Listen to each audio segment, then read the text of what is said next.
2, 1. We are live in the present tense with Sam Stewart, 91.7 FM, WNJR Washington, and online at WNJR.org. Well, everyone, we have made it to the last in-studio episode here on the present tense. 4 years ago, episode 1 was born right here at the WNJR studios. And tonight, on episode 181, we welcome Coach Sonny Blanco. Coach, welcome back onto the show. Hello, everybody. And Coach Nick Daza onto the show. Thank you for having me. And look, guys, I'm super excited to have y'all on the show tonight. And just to recap, people who haven't listened to either of these fine gentlemen's episodes before, Coach Sonny is the head wrestling coach here at WNJ, and Coach Nick is the assistant wrestling coach. They were also the subject of my third film, Steadfast. It was a lot of fun working with them this year. So let's go ahead and dive right into it, guys. We've got a lot to talk about tonight. It's going to be a lot of fun for this last night here in the WNJR studios. So, let's go ahead and talk about a name off the bat that everyone seems to know around WNJ, and that is Taylor Smith. So, Sonny, Taylor this year, D3 Freshman of the Year, went 50-7 overall, single season record, 4 victories. What was the experience like for you, Sonny, getting to go to Wisconsin with Taylor, seeing a freshman that you recruited, light up the wrestling world like this in his first year? Yeah, it was great, to be quite honest. For me, it was just nice. I got to sit back and watch him chase his goals, and I think that's the most important thing that it should be emphasized, because he's the one that did it, man. We're just the cheerleader, the ones that are just letting him know, like, hey, we believe in you, and you can go out there and compete 7 minutes and have fun. But yeah, overall, it was just great to see him chasing his goals and achieving some of his goals. I know he did come short, so that kind of hurts, having your guy come short. But that probably is the best thing that could have happened to him, in the sense that hopefully it motivates him and let him know, like, hey, you've been here before now. Every year you're going to be here. That our focus is on winning it, And for you, Sonny, was there any unique advice, with your experience at the national level? Did you have any kind of advice that you had remembered from me on that stage? And did you give any to Taylor before his match? Or did you kind of let him do his own thing? Yeah, here and there. I wasn't trying to overdo it, to be quite honest. That way he's not like thinking, oh man, it's national, it's another, I just reminded him, like, hey, listen, it's another tournament. The difference here is guys are not going to open up as much. They're all going to be like reserved, they'll be nervous. So what makes you so special this year was the fact that you were willing to open up. What I mean by open up, like, he was willing to take shots, score as much points, and I just reminded him, like, hey, just keep doing that. Don't go in there like, man, I'm at nationals, I gotta win 4-2. I gotta win these close matches. And it's like, no, dude, keep scoring like how you've been doing. Keep opening up, keep shooting, and things will take care of itself. So just little things like that. Pretty much what I told him, like, hey, dude, it's just another tournament with a different name. The only difference is it's gonna be more cameras, big arena, and also what's it called? Guys won't want to open up. That's literally the only difference. People are going to try to wrestle conservative. Your job is not to do that. So. Wow. Now, Coach Nick, for you, hopping in, halfway through your first year, and then, working with these guys on the strength and development side of this, and kind of, the day-to-day components of things, just like Coach Sonny, for you, this in your second year, getting to see someone like Taylor nearly become an All-American as a freshman, win D3 Freshman of the Year. For you, what do you think this does for the program, Coach Daza? I think it's huge, I think it shows that you can come in here and make an impact right away, and that you don't have to wait until your junior, senior year to qualify for nationals. You can do it as a freshman if you're willing to set your mind to it and to put the work in to get there. Now, for you, Coach Daza, like, I saw that video you posted on your Instagram of you firing up the guys for nationals. Like, for you, what does it mean to be at the national level? What does it mean to be an All-American? And obviously, in your tenure, you guys haven't had an All-American yet. So what does that mean to be a wrestling All-American, and why is that a goal that people strive for so much? I think it's just a testament of the hard work that you put in, right? Like once you become an All-American, you're kind of cementing your legacy within the wrestling world, right? So it's just something that you look forward to doing your whole wrestling career, and then to be able to achieve that, I think is something that's really special because you're leaving a legacy behind. And to get deep kind of early, Coach Nick, I mean, we're going to talk about the film a little bit later, but in that film, you talked about, losing 2 of your years towards the end of career national runs that were, or years that you were, poised to make a run to nationals. So for you, and this may be a tough question, but do you feel like losing those years motivated you extra in this year and, going forward, trying to get these kids to nationals? Yeah, it's something that I think about a lot, and I think as much as it was a difficult thing to go through at the time, it was probably the best thing that could have happened for me, both as a coach and as a person. And the reason I say that is because I feel like if I would have qualified for nationals and become an All-American, because wrestling was such a big part of my identity at that time, I think I would have become complacent and been like, okay, I did it, I'm happy, now I'm just gonna coast through the rest of my life. And I think for me, it just left me hungry to not only be the best coach I can be, but also just the best individual I can be, right? Wow, that's an awesome answer. Thank you for sharing that. And a couple questions, looking forward into the summer. So obviously St. Vincent joined the pack this year. They're a good squad. They won the pack this year. So I know you guys are going to be looking to take that title back and get more than one person nationals this upcoming year. So Coach Sonny, what kind of things technique-wise do you feel like the team needs to improve upon this summer and heading the next fall in order to reclaim that pack title and send multiple people to nationals next year? Yeah, I mean, I just think just wrestle. I think guys just need to wrestle more and live. I think if we just live and wrestle, that would take care of it. It's no real big technique that can make a difference, to be quite honest, man. Just hit what you're good at, what I mean? And guys should be able to do that every time they step out there, So, coming short, after a year that we won the conference, then this year we, came short. It definitely hurt. So I hope for our guys, it's like, hey, look, it's the best thing that probably could happen that we came short. So now, just bring that team back together. Just find a way to keep getting better, But yeah, as far as the technique go though, guys just need to open up, man. Like I said, it's no real technique difference, So yeah, I don't know if I answered the question. No, you did. I think that sharing some of that, what you told Taylor before about not being concerned, not being nervous, being comfortable in the moment. And Coach Daza, that's a perfect segue into the question I'm going to ask you about lifting. What are some techniques you're going to be focused on with guys in the offseason? I know, you're big on landmine stuff right now. It's kind of been a thing that you've really worked with a lot of guys on. So what kind of techniques and strength things do you think guys need to work on in order to improve this offseason? Yeah, so there's a lot of things that we're going to be doing as far as the strength and conditioning. I've been putting together a program that I'm very confident in, right, for the guys, and I think it's a combination of both producing strength, obviously, with the squats and the deadlifts, but also keeping the guys balanced with the landmine stuff, keeping them mobile, so that it's not like, oh yeah, I can lift all this weight, but as soon as someone gets in on a single leg and I have to go into a split, I'm giving them the takedown because I'm not flexible enough, right? It's being well balanced as an individual, both in strength, but also agility, power, balance, flexibility, just every aspect that is going to affect you on the wrestling mat. Wow, that's an awesome answer. And I would like to ask y'all some questions about the film, and not necessarily about the production or anything like that. And we could talk about a lot of funny moments we had along the way. It was a lot of fun making that film, but some questions that people had after, and I think this, I've never really had a follow-up to one of my films, so I think it'd be interesting to ask some of y'all, both of y'all, about the major themes that were kind of discussed in that film, Steadfast. So we'll change it up. Coach Daz, I'll go with you first, since kind of your story was based off Sonny pulling you into this opportunity, kind of giving you the chance to hop on as an assistant coach. So for you, how do you feel like your relationship has stayed strong in these 2 years? Obviously, I know there's things you guys probably disagree on, times you've butted heads, but two people who are so passionate oftentimes split apart because their passion takes them in different directions. But why do you feel like this partnership has worked out for 2 years?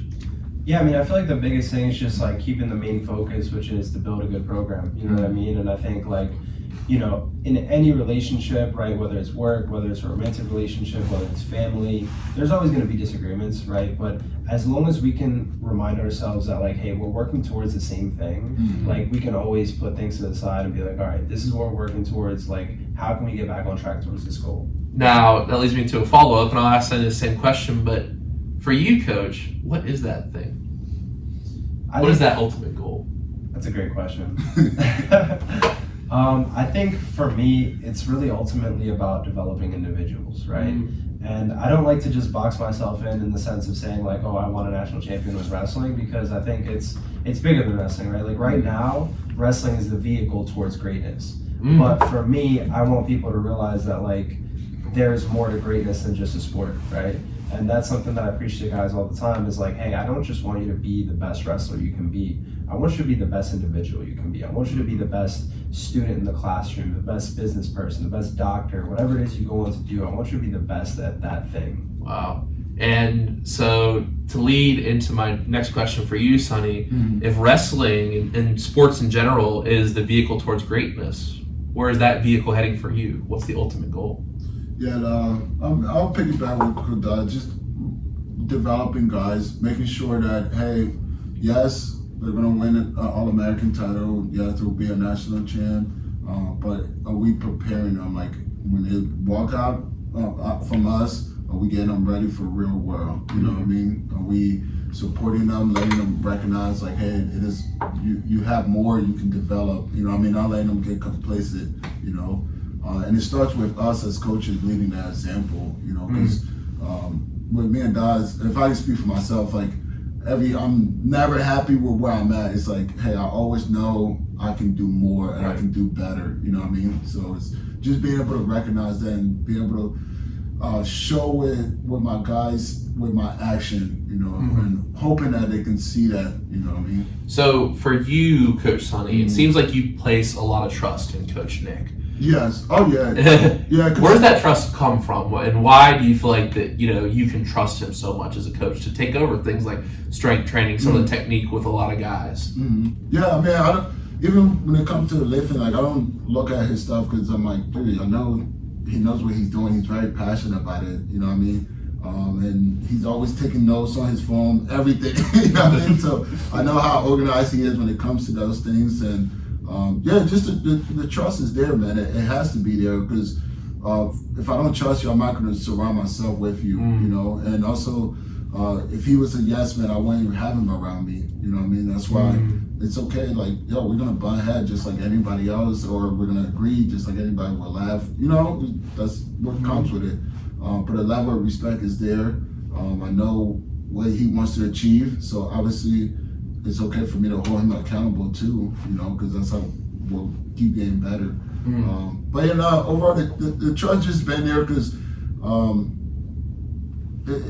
maybe we just come from the same place. But I just know if I'm not around, he's got my guys, and I know he's gonna take care of them. You know what I mean? While he's doing that, the lifting, I may be doing something else in the back behind the scene. But we're always working towards the program. Every single thing we're doing is towards the program, you know, even if people can't see it necessarily, you know what I mean? Wow. And Coach Sonny, I'll stick with you for the next question. Now, there were some people who asked in the documentary, you know, you guys were talking about, you know, times where you may have been bullied and had struggles in your early days, you know, in this country. And, you know, a lot of people ask, like, are they resentful? Are they bitter towards the circumstance they were given? You know, towards these people, you know, and I said no. I didn't think that you guys were harboring any resentment. So, what, you know, it can kind of surprise so many people that you guys never really complained about the people or the circumstances that you were given in life. Where do you think that attitude of, you know, kind of steadfastness and, you know, overcoming adversity, where does that come from? Yeah, I think that's just having an example around me, you know, having a grandmom that's always smiling, praying a lot. So to me, I see that and it's like, okay, well, life. And you gotta remember too, when you've been around certain things, you don't know what's better on the other. Not saying what's better on the other side. You know what I mean? They're just like, oh, this is what we have. This, is, until you get somewhere else, and it's like, oh, shoot, it's more. Okay, you know what I mean? But no, there's no bitterness, and it shouldn't be, because that's just how your car is played. But you got to recognize, like, and I even recognized this when I was young, man. It's like, dude, I have the cards in my hand. I can literally do what I want. It's up to me. It is literally up to, just because I grew up poor, that does not mean I have to be poor when I'm 18, 19, 20, 21, 30, 45. You know what I mean? Like, that is my decision, So just being able to recognize that and knowing, like, oh, wait, I can do more for myself, even if my circumstance is this. Okay, well, I'm going to do more then. So, wow. Yeah. That's an awesome answer. And Coach Nick, for you, I know you shared some like very personal stories in that documentary of like, feeling like you weren't really heard at school, and feeling that you weren't sometimes given a fair shake in school by the teachers at times, and some of the kids were kind of picking on you. So for you, what kind of made you, and you kind of speak on this in the documentary, starting to lift, getting into wrestling, what kind of made you pick the path of positivity and avoid that kind of negative mindset? I mean, I think at the end of the day, it just comes down to perspective, right? So like, I could have been bitter, I could have chosen to be resentful, like, oh, these people are mean to me, they're not giving me a fair shot, but like, where is that really gonna get me? Like, that's not gonna help me be a better version of myself, that's not gonna help me develop in a positive way. If anything, it's gonna block blessings from me, because I'm putting myself in a negative state, and now I'm basically blocking myself from any positivity that could come my way. So like, for me, I think the way I viewed it and my perspective on the situation is like, yeah, this sucks right now, but like the bigger picture. Like for me, the bigger picture is like, I always had my parents tell me like, hey, we brought you to this country so you could have an opportunity to do something with your life, so you could have more than we have. So like, yeah, I might be getting picked on at school when I'm 5 years old, but like in the bigger picture, like if I just choose to keep pushing, to keep developing myself and keep working towards what it is that I want, like the way I see it is, I have a golden ticket. Nobody else in my family is in this country.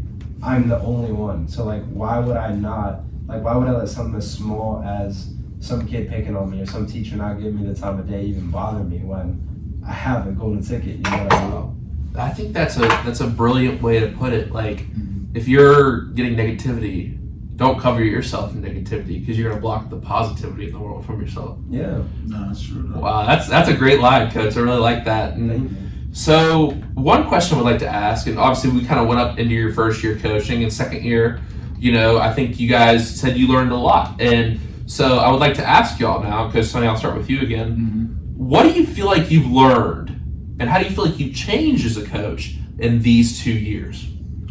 Well, this year I learned a lot, man. Learned a lot. It just been reflecting a lot on it. I don't know. I think for me, maybe I could do a little bit better with my approach to things, because sometimes I can be just a little bit too forward. So just have a little, I guess, finesse with it, but it's just hard because I'm like, hey, this is what it is, And I said, even on my end, that's how I am. When you see what you get. So, but not and not dealing with a lot of he said, she said stuff too. It was, you know what I mean? Like, I feel like when it comes to that, it's just, this year was definitely, when it comes to things like that, I just don't know how to deal with that, because growing up, I never was part of it, Right. I was separating myself from that, so trying to get an understanding of that has definitely been a little different, you know what I mean? But yeah, I learned a lot, man. This year taught me a lot, I just kind of keep it like that. All right. And Coach Nick, for you, how do you feel like you've changed as a coach? And you take this as wrestling or strength, or either one? That's a good question. I would say the biggest thing I learned is just that I kind of have to take myself emotionally out of my kids' success in a sense. And it's not like I don't care about them being successful, but I think I have to remind myself, like, hey, if they really want to do this, they're going to do it, And so, like, I just feel like the reason I say that is because I'm the type of person where I want every single one of my guys to be the absolute best version of themselves. And sometimes, wrestling is not their top priority in college, right? And that's okay. Like sometimes like they got stuff going on with their classes, they got like extracurricular, they have family stuff that might be weighing on them more so than wrestling is at that time, right? And so maybe at that time wrestling is not the top priority, and in my head I'm like super involved and I'm like, oh, he needs to be doing this, he needs to be doing that. But again, it's their career, right? So my job as a coach is just to provide them with as much support, knowledge, and information to help them get to where they want to go, but it's up to them to steer the vehicle, if you will. Wow. Great answers there, coaches. And I think, you know, one thing, reflecting on it as a filmmaker, I definitely had my takeaways from you guys' story. I'm sure, you know, everyone who viewed the film, you know, I was really happy. A lot of people got to view it the night of the screening, and over 500 people viewed it on YouTube. Like, and I'm sure everyone had their takeaways, but for you guys, and Coach Nick, we'll start with you first, just to change it up.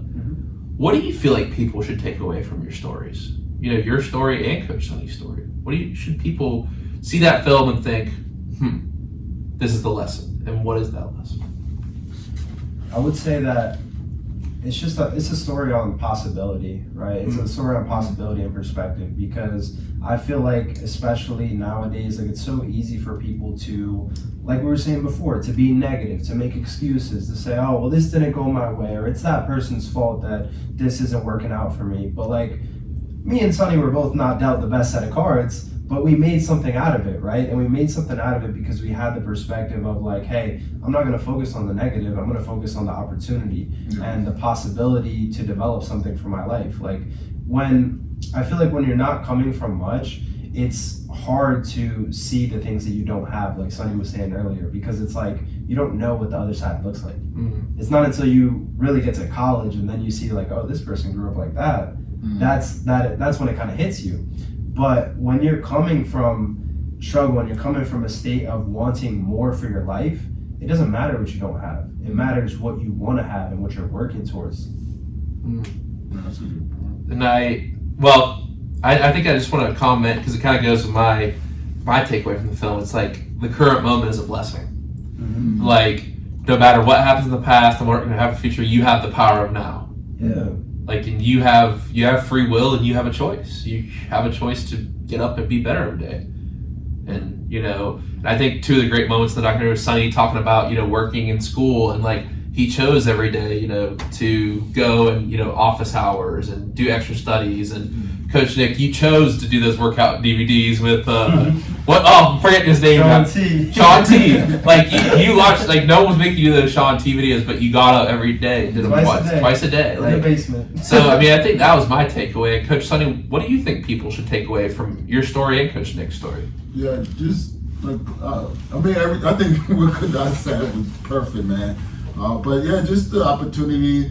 And a lot of people don't know, like, hey, you can do it, man. You can truly do it. Like, whatever you want to achieve, you can do it. And every day I'm reminded about it. That's why I like working at university. Just not university, with young people, because every single day it shows me that, like, you can achieve your goals every single day. Yep. You know, even this year, looking at Taylor Smith, he was a perfect example of that. So I think that's just what the documentary should show. It's like, hey, it is okay to express where you come from, inspire other people, and that's the goal. Like, find ways to inspire people around you, you know, and recognize you have the power and the will to achieve whatever you want, you know, if that's what you want. You know what I mean? And I think I took away from the documentary how many good people y'all had in your life supporting you. Oh yeah, absolutely. So many good one-liners and speeches from people. I mean, Reg talking about we can all listen. That was a great segment. I think Laseko talking about, you know, how to overcome things and how you guys represent. And then of course Max with the dramatic. And I think like the one kind of part of that sticks out to me is inspiring people through your weakness. Like everyone has feats of strength, and you know those are obviously inspiring. But like, what is the inspiration that can come from weakness? And it's like in the moments where you fail and get back up, that's almost sets you up to be more inspirational. No, it definitely does. You know, and you need those moments too in life, because when you're falling, it's like if it feels like the end of the world, man. You know? It's like, oh my God, but dude, it's like just keep pushing forward and it gets better. You know what I mean? It's just that simple, man. Yeah, I don't know. When it comes to life, man, I enjoy it so much. Like that's why I even tell my guys some days it's hard for me to sleep because I feel like I'll be missing out. You know, so like, I go to sleep and I'm up at like even up 2 o'clock, 3. Even in the season, I was up at like 4 because I was just so excited about it. Wow, man, that's awesome. Like just knowing tomorrow, what do I have to achieve? Or I can do this. Okay, you know. Wow, so be up. That's awesome. I think those moments, like, it's kind of like what people describe as that flow state. And I read a Myths of Sisyphus by Albert Camus where it's about the guy pushing up the boulder, that one singular purpose. It's like, you can imagine that person is happy. Like, we're all kind of pushing this boulder, but like, there's such like beauty in that passion. Like, you know, if I'm like working on a film or some, you know, you talk about like different musical artists like in the studio all night.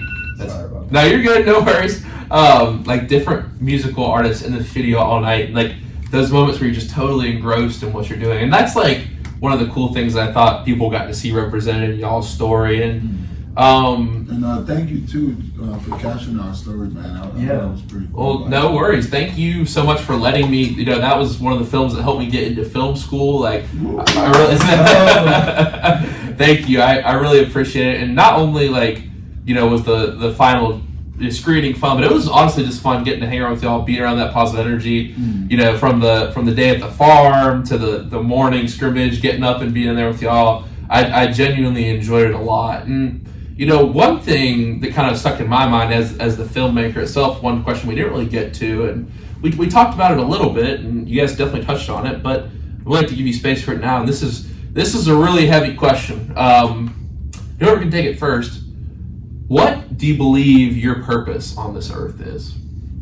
I mean, for me, I think it's just to help people. To be quite honest, I told myself when I was young, like, this is what I want to do. I just want to help as many people I come across, you know. And I think that's just my purpose in life, man. I can't see myself doing anything else. Nothing else makes me happier when I help somebody else, you know. So I would say that was personally mine, you know. Wow. Coach Nick? Yeah, honestly, it's the same for me. It's like we said earlier, like developing people and just like inspiring them, like whether it's through my own developments or just showing them that like, hey, you started here, but now you're here, right? Like that's something to be proud of. And I think for me, it's just showing them that there's more possible for them than they once thought there was. Then, Coach Nick, I know a lot of your content kind of is focused now on this idea of self-development. Why do you feel like so many people underestimate themselves? Like what factors are to society today, or what factors do you feel like people might hold in their own hearts that kind of limit themselves? And you know, you have this saying, the best version of yourself, the develop yourself to the highest potential, like, you know, kind of these terms that people are interested in now in books and podcasts. But from your experience, why do you feel like people are held back? I think that it all comes down to fear, right? Whether it's fear of failure.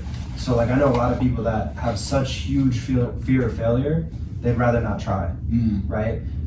Fear of judgment from others, right? Like fear of like, oh, like what if I fail and then this person makes fun of me, right? Or just fear of hardship, like, oh yeah, I do want to do this thing, but like that might be hard and that might require effort and like sacrifice and time and like I don't want to do that. Yeah, it's so crazy to me that that's how people really think though. Yeah, like, and it's all fear.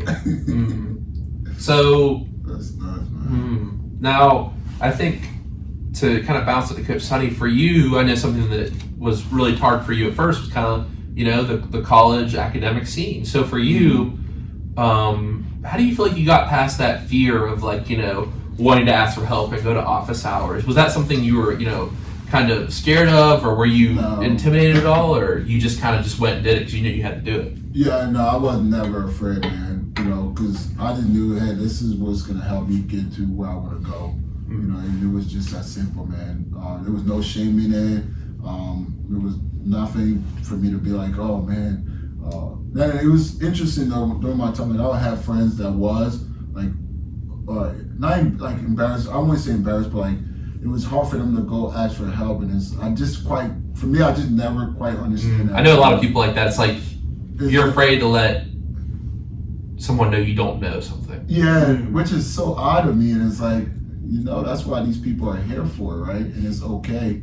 You don't have to know it all, Even how I carry myself, like I don't walk around like I know it all. Like I know what I'm good at, I know my stuff, but I don't need to have my chest out for everybody else to know it, you know what I mean? To me, that's cool and all, but no, you don't need to do that, because when you have it, personally.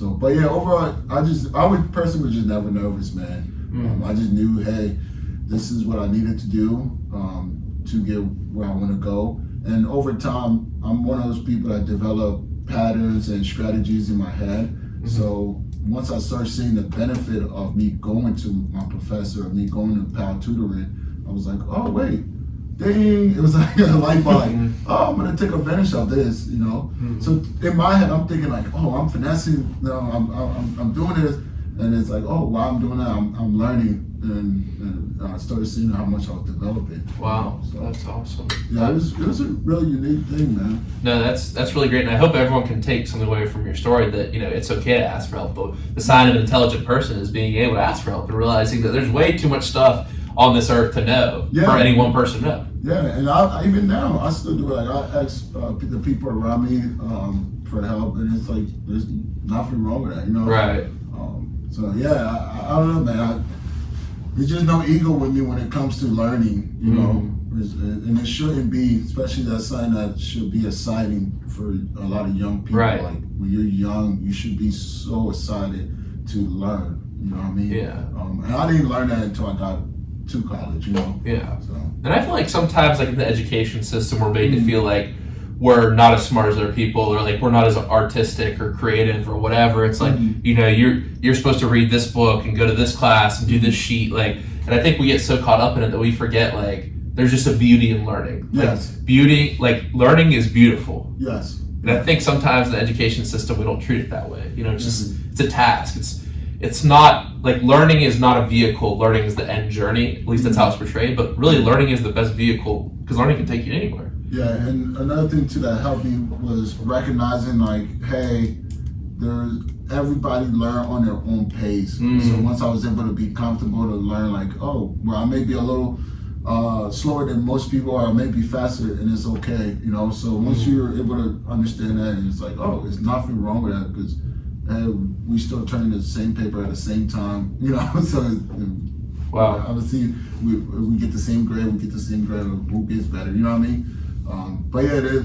So that's one of the things that personally helped me out a lot too, was just being okay, recognizing like, yo, it is okay that you may learn different way or understand something different compared to somebody else. Wow, that's awesome. That's what makes the college experience great. Is you have people who understand so many different things, so many different ways. That creates for dialogue. I think that's one of the great parts of not just education but learning in general. And Coach Lane was kind of talking about the academic side of things, and I want to shout your training. I know you're trying to get that going, Coach Nick, at Daza Elite. If you want to go check out some great workout tips, and if you're really interested, some workout consulting as well, some workout plans. But for you, Coach Daza, on the physical side of things, like it seems like we have like this really kind of prominent gym culture to today's world, but a lot of people are still kind of afraid to go on that journey. Right. So for you, when you talk to people, you're trying to, whether it's a person who doesn't play sports or an athlete who may need to improve certain things. Why do you feel like people physically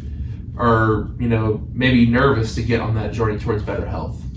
I mean, I think it can be intimidating at first, right? Because it's like you don't know what you don't know, right? So there's all of this stuff you see on social media, all of these people that are influencers, and a lot of them are taking steroids. Yeah. Right? So like, oh, I'll never be like that guy. Like he's way too big, right? It's like almost that like fear of even getting started because I don't think I can even get there, right? It seems like it's too much.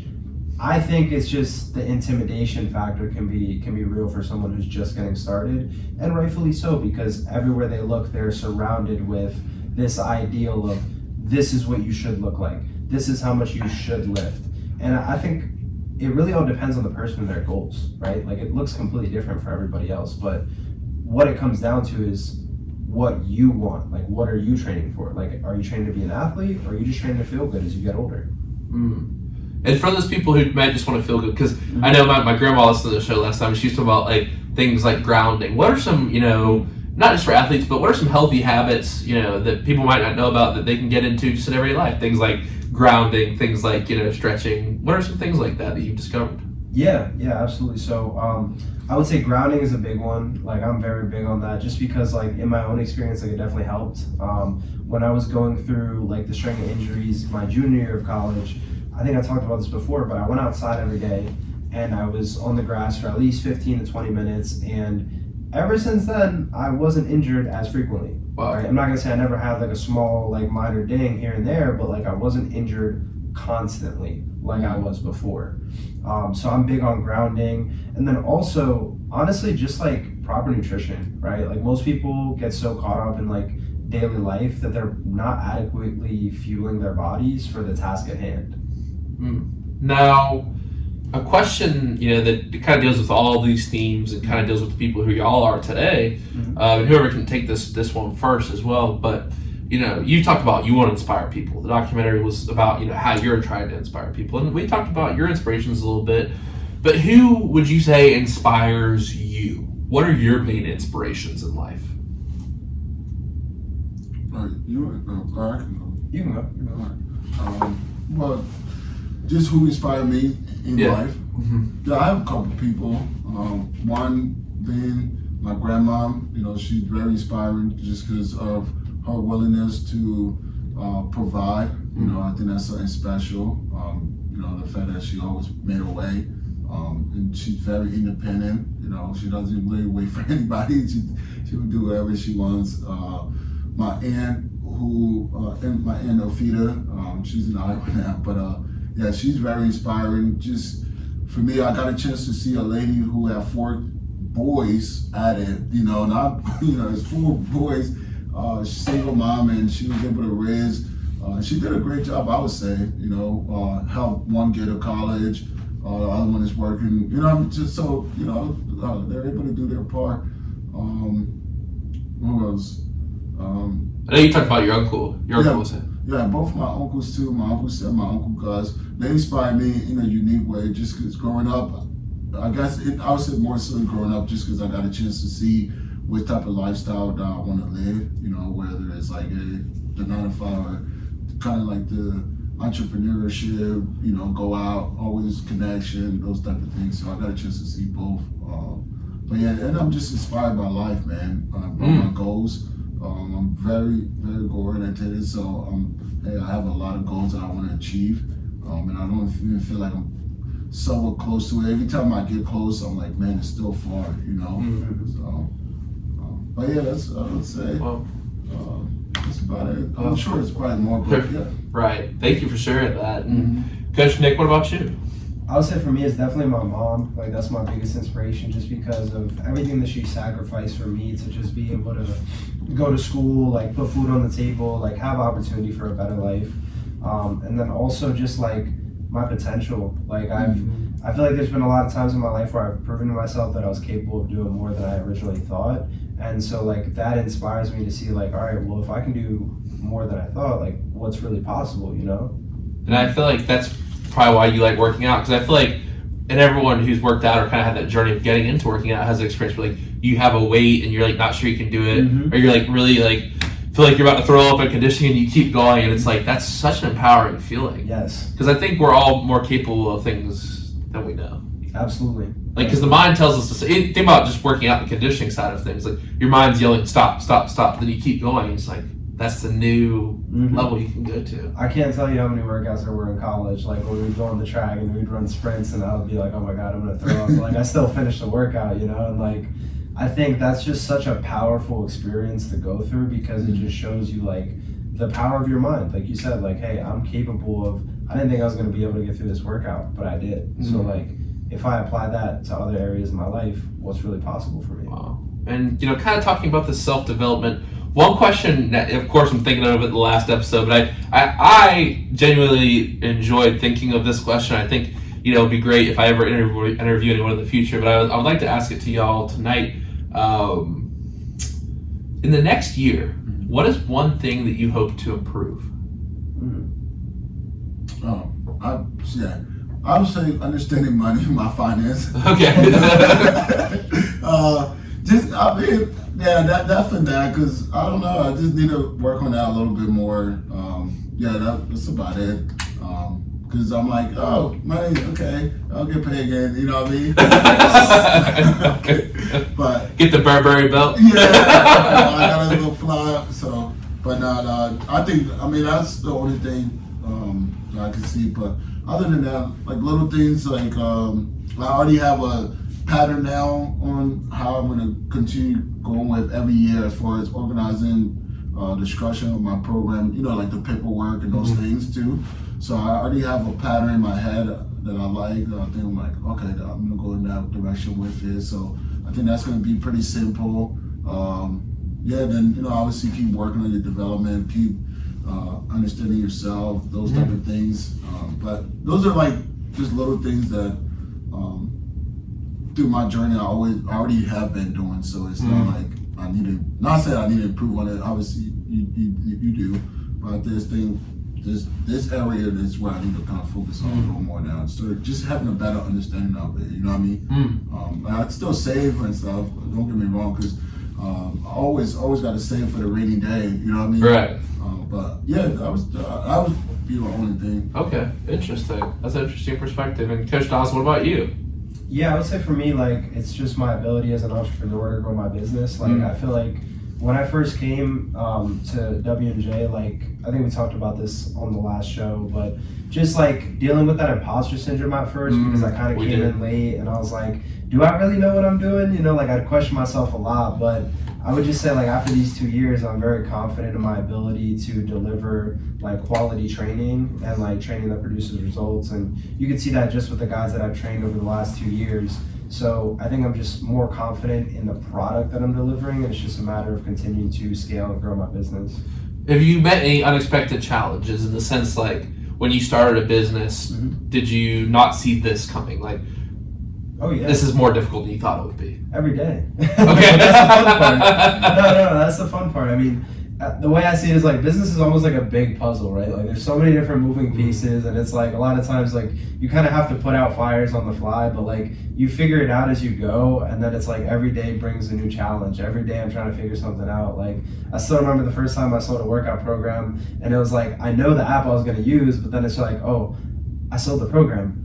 I didn't even know I was going to sell one, right? I didn't even expect to get here. Like I wanted to, but it was like now I got to go record video tutorials for every exercise. And I spent the whole weekend doing that. Oh, wow. So, like, it's just a matter of, like, continuing to build, like, the structure.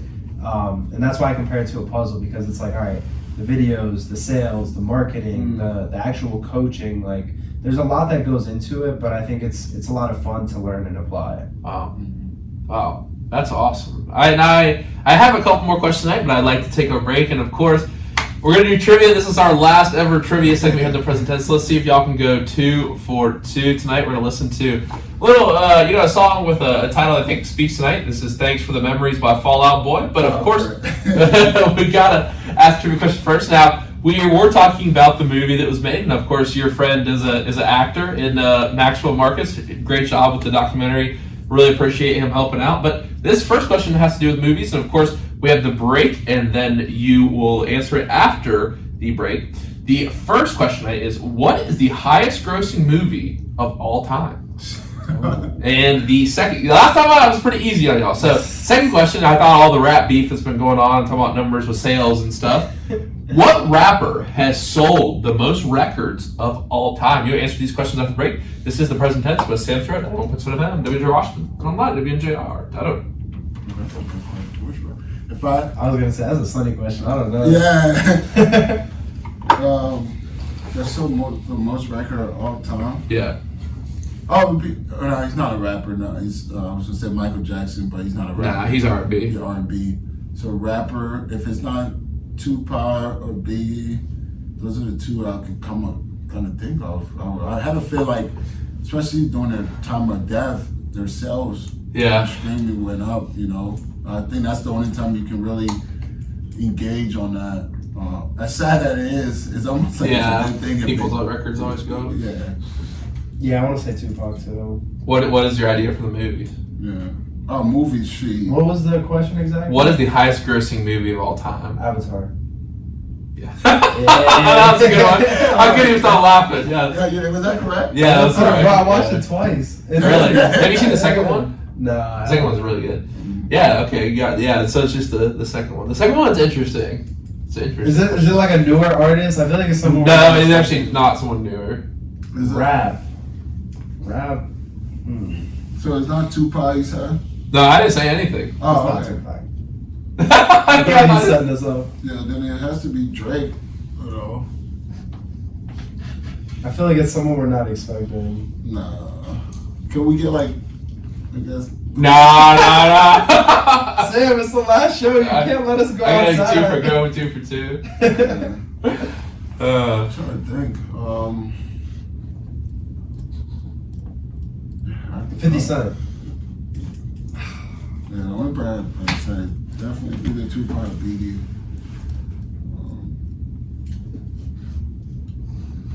It might be Drake. I think it may be Drake, honestly. Yeah, I wouldn't be surprised.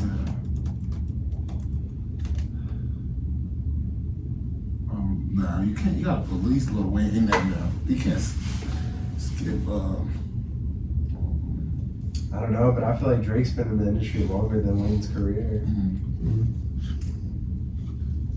Yeah, so I may have to go with Drake from that one. did you see that thing Max was in where he's like a cowboy? Yeah, Is that a documentary or is it like I think a? it's like a TV Reenactment. show. It's like a reenactment. Yeah. Dude, it looked good. Yeah, it did look good. He I like was his good. one of the war. I like the scene where he's in the World War II soldier. He was Yeah. doing that. Yeah. Yeah. That's awesome. Living his dream, man. That's Dude, so yeah. cool. It's so funny because like with the beard, he looks like a completely different person. Yeah, he Without does. it. So like He I feel like does. it gives him so much versatility as an actor because Yeah. you can play a 15-year-old or you can Yeah, play he looks really young. But he You know looks what like I an mean? 18-year-old World War II soldier. But then the beard, Yeah. he looks like a 30-year-old. like some old ass cowboy.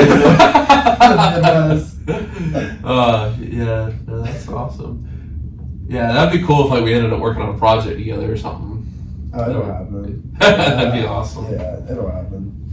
Yeah. So I told him I was gonna. I actually gotta text him and tell him I'm going to Norcon because LA, man, is just too expensive. Yeah, I understand. Twice the amount of money you got in the school Trust out me, there. it's- Gas is like $5, bro. Yeah, I saw some It's places it's insane. like Oh, you $7. did decide where you're going to school? Yeah, NC School of Arts. I decided I'm going to NC. Where is it again? North Winston Salem. Yeah, NC Yeah, School of Winston. Arts. Yeah, so they're That's in North Carolina? yeah. Oh, damn. Remember I that? thought it was in West Virginia.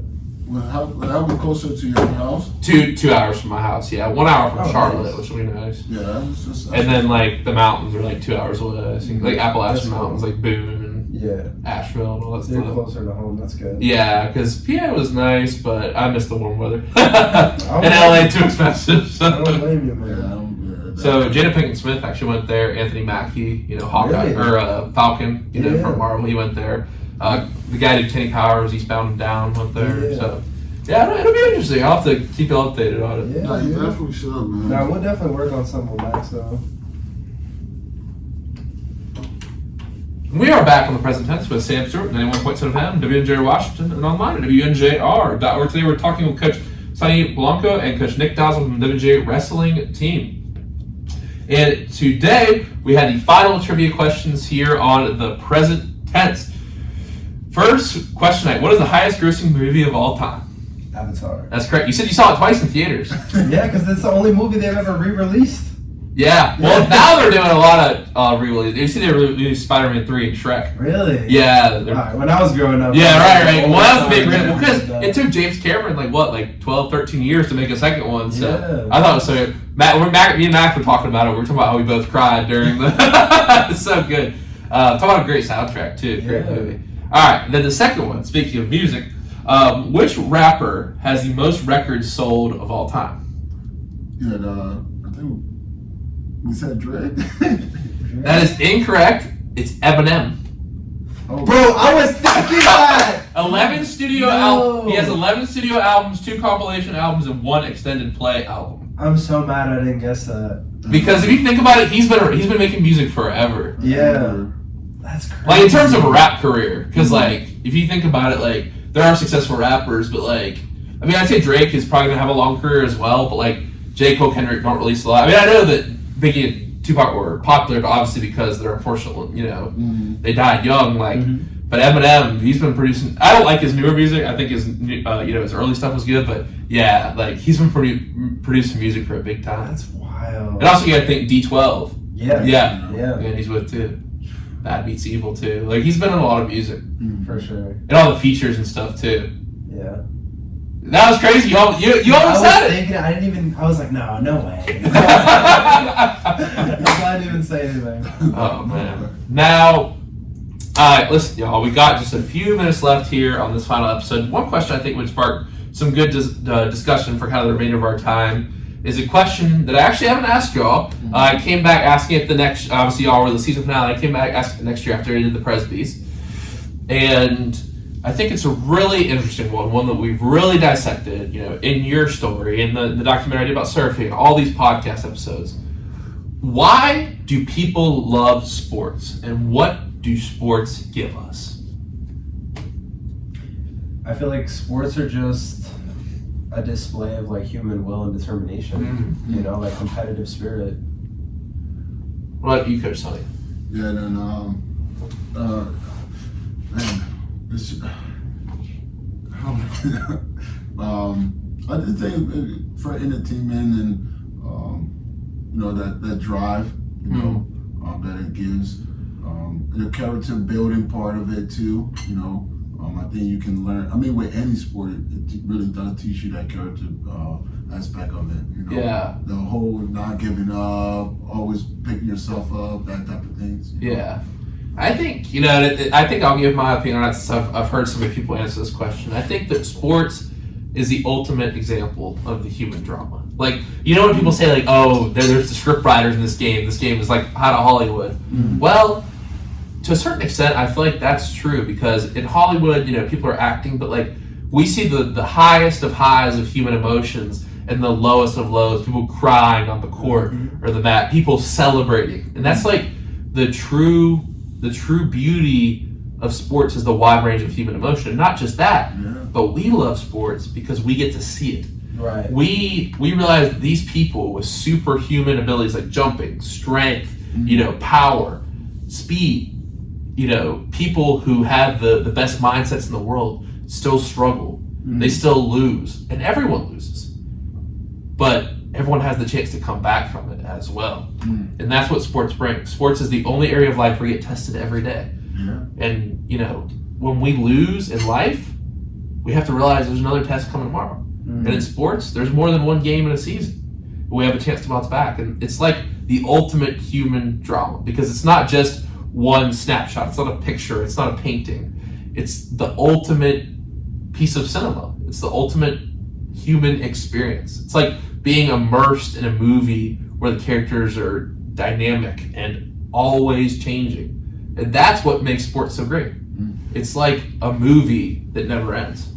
It's an evolution of the human drama. As sports continue, as human beings continue to evolve, the drama in sports just gets better and new characters come along. It's like a great TV show that never ends. Yeah, that's a great explanation for it. Thank you, I appreciate it. So, listen guys, if y'all don't have any final thoughts, I think this has been a great show tonight. I'd like to give us the quote of the day for tonight, if that's okay. I brought one of my own tonight. I've loved the ones that y'all and so many other people have brought for me over the years. This one comes from the great rapper Nipsey Hussle, R.I.P., a great rapper in his time, but he also had a lot of inspirational words, some great life philosophies. He had his famous brand, The Marathon Continues. This quote is from Nipsey Hussle. If you look at people in your circle and don't get inspired, you don't have a circle, you have a cage. So for me, the reason I picked that quote for tonight, and obviously I hope everyone can make it Thursday, is Salvini Gymnasium. The final episode will be live and recorded. I want to say to everyone out there at home, my circle here and all the people who have supported me back home, it has truly been a circle that's not only elevated me, it's truly helped me to fly and meet so many amazing people who have only encouraged me to go higher and farther than I ever thought possible.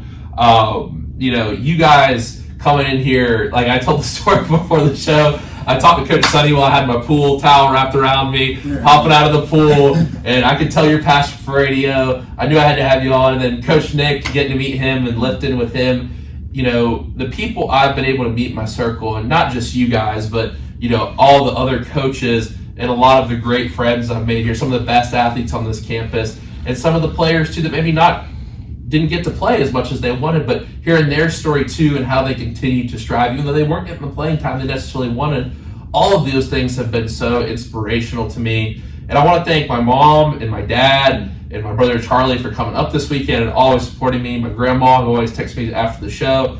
And like the thing is, like, I think that in life, you know, just in your guys' stories, anyone can see that you need inspiration and great people behind you. And I've been very fortunate, you know, being here on my own for the past 4 years. I wasn't able to contact my parents very often, or at least be near them. So to have people like y'all, it's truly been like the most amazing family I could ever ask for. And I think truly, like, being inspired every Tuesday and Thursday night was what kept me going and showed me that, like, you know, there's a lot of bad in this world. There's a lot of negative people, but if you look hard enough, and if you keep a smile on your face, you're going to attract people who smile back, and you're going to attract people ultimately who at the end of the day are the inspiration and the reason that you want to wake up. So I think that what you give out to the world is going to come back. And to kind of summarize all that with another quote, my great friend Kylie, who's a surfer, had a great quote: "Love the life you live, and life will give you the love you deserve."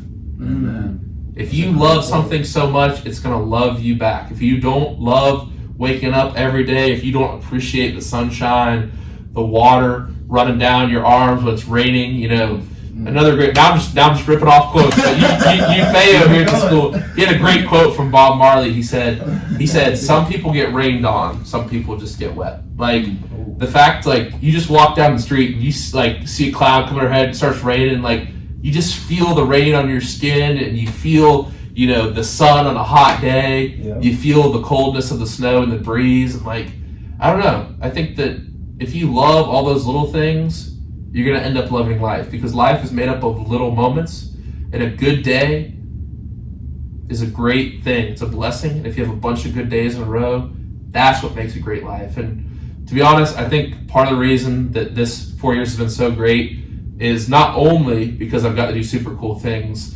like this radio show and been able to be blessed to have this opportunity, but also the truth of it is that it's the people that have made it so great. No matter what you have in life, it's nothing without amazing characters in your story. What kind of story just has one character in it? And that's what I think the beauty of this last 4 years has been for me. Meeting awesome people like y'all and learning stories about how awesome people are and how awesome life is. So I want to thank y'all so much. I want to thank everyone who's listened tonight. And, you know, I was thinking I might cry tonight, Nick. I told you that. But you know what? I'm really actually happy, because life is a beautiful thing. And I've got to share some beautiful, beautiful moments for the last 4 years, the last 180 episodes with all of you guys at home, with everyone in the studio, and everyone here at the school.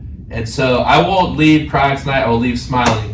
And thank you for everyone that has allowed me to make this happen. So, you know what, guys? Let's say it together one last time. Everyone have a good night. Remember to live in the present tense. And also, before we get going, I want to tell you too, Sam, like, you know, great work, man. You know, from me leaving this radio station, not knowing where it was going to go, to see another student come in and take over, and you just elevated the radio station to a whole nother level, you know. Rather, I mean, hey, I may have opened that door and got it started, and you just took it and just ran with it, man. I thought from every show you've done, like, I've been impressed since day one, you know what I mean? So I want to tell you and take my hat off and give you credit on just a great job and what you're able to do here, when your legacy that you left behind, you know, whether it's not on a baseball field or in here, you know what I mean? You left a legacy behind, man. You know what I mean? Seriously, and I really do mean that, you know, because now you open another door for another student who may come in 2 years after you leave, or a year after you leave, you know what I mean? Who's just going to take that to a whole nother level as well too. You know, so I've been very, very happy with what you've been doing here, man. What you have achieved on this campus. You know, since I got here, you're one of those people I heard about right away, and I'm like, I gotta meet this guy. And for us to meet, how we met, just the relationship that we were able to build, and to see how much support you have given us as news coaches. You know, I definitely do appreciate it, because I'm sure you walk around campus. I can vouch that to say, and I can testify, I'm sure you speak so highly of us, you know what I mean? And I means do. a lot, because word of mouth does travel more than anything else, you know what I mean?